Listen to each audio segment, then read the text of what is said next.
दोस्तों, स्वागत है आप सभी का मेरे चैनल में। आइए आज माँ जी से जानते हैं कि बहुला चतुर्थी व्रत 2025 में कब मनाया जाएगा और पूजन विधि और कथा सभी माँ जी से जानते हैं। बेटा, बहुला चतुर्थी व्रत 2025 में 12 अगस्त को मनाया जाएगा। और क्या तुम्हें पता है कि बहुला चतुर्थी के दिन हम जानवरों की पूजा करते हैं? आओ मैं तुम्हें बहुला चतुर्थी व्रत की कथा और महत्व के बारे में बताती हूँ। बहुला चतुर्थी के अवसर पर हम सभी पशुओं के प्रति अपना प्रेम प्रकट करते हैं, लेकिन क्या हम जानते हैं कि क्या तुम जानती हो बेटा कि इसे क्यों मनाया जाता है? नहीं माँ जी, मैं नहीं जानती। तो सुनो, ये कथा मैं सुनाती हूँ। बहुत पहले की बात है। इस पर्व को मनाने की प्रथा किस प्रकार शुरू हुई, पहले ये जान लो। इससे संबंधित गाय और शेर की कहानी बेहद प्रचलित है। आज हम तुम्हें इस कथा के बारे में विस्तार से बताएंगे। एक बार नंद बाबा की गौशाला में श्री कृष्ण जी को बहुला नाम की एक गाय से बेहद लगाव हो जाता है। उस गाय का छोटा बछड़ा भी गौशाला में उसके साथ रहता था। श्री कृष्ण अपना अधिकतर समय इसी बहुला नाम की गाय के साथ बिताते थे।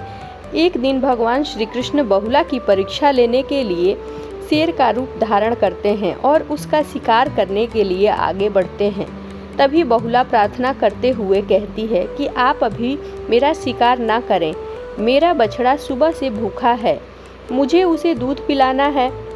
मैं उसे दूध पिलाकर वापस लौट कर आऊँगी, तब आप मेरा शिकार कर लेना।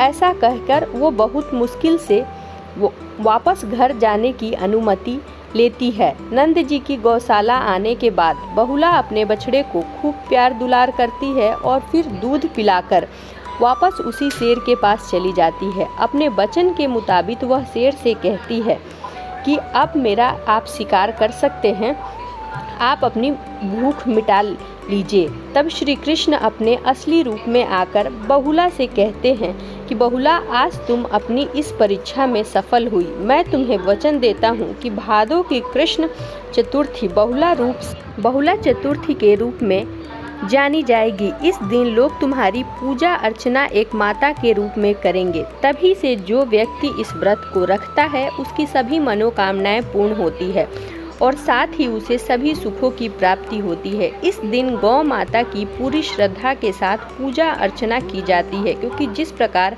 माता अपने बच्चों को दूध पिलाकर उनका पालन पोषण करती हैं, ठीक उसी तरह गौ माता भी मनुष्यों का पालन पोषण और रक्षा करती है। यह व्रत रखने से सभी मानसिक और शारीरिक रोग एवं कष्टों से मुक्ति मिलती है, साथ ही संतान और सुख संपत्ति की प्राप्ति होती है। हम आशा करते हैं कि भगवान श्री कृष्ण बहुला के भांति ही आप सभी भक्तों की मनोकामना पूर्ण करेंगे और उनकी रक्षा करेंगे। इसी प्रकार बेटा, बहुला की कहानी। धन्यवाद माँ जी, मुझे बहुला व्रत की कथा समझ में आ गई। अब मैं यहाँ से चलती हूँ।